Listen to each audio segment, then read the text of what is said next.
Dans une atmosphère traditionnellement confiante, le sommet de l'Organisation du traité de sécurité collective a débuté par une réunion en petit comité. Les chefs d'État des pays participants, à l'exception de l'Arménie qui, formellement membre de l'OTSC, ne participe temporairement pas à ces travaux, ainsi que le secrétaire général de l'OTSC, se sont entretenus à huis clos avant la réunion élargie à laquelle ont participé les délégations. Le bilan de la présidence du Kyrgyzstan au sein de l'organisation en 2025 a été dressé. Il a été noté que toutes les tâches fixées avaient été accomplies.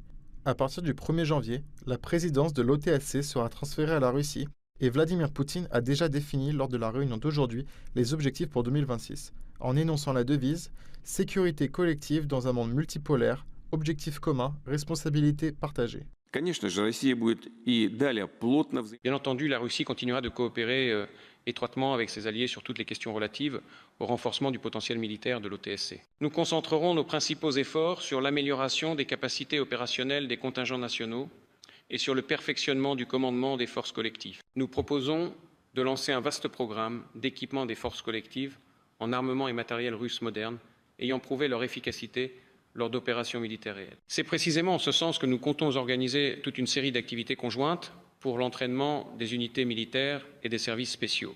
Le secrétaire général de l'OTSC, après avoir écouté les objectifs fixés par Vladimir Poutine, a exprimé sa confiance dans l'efficacité du futur travail de l'OTSC sous la présidence de la Russie.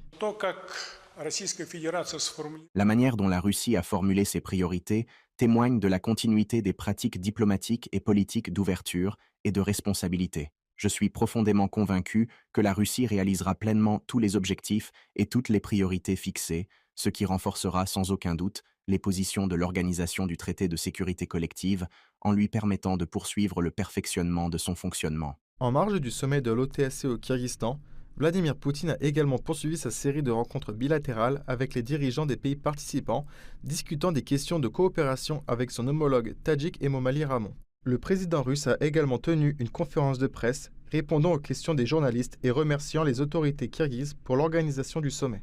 Il a une nouvelle fois souligné l'importance de l'OTSC pour ses membres en ces temps difficiles. Mais les questions de sécurité ne sont pas les seules à lier les pays participants. Il s'agit d'un partenariat profond à plusieurs niveaux, a expliqué le porte-parole du Kremlin, Dmitry Peskov. Chaque pays, en tant qu'État souverain, a naturellement le droit de définir lui-même ses relations avec le reste du monde, et nous respectons ce droit. Cependant, ce qui nous lie avec les pays d'Asie centrale, ce sont des relations historiques anciennes, les liens commerciaux et économiques actuels, ainsi qu'une appartenance commune à diverses structures d'intégration. Tout ce système de relations interétatiques que nous bâtissons repose sur le respect mutuel, le bénéfice mutuel et le souhait de prendre en compte les préoccupations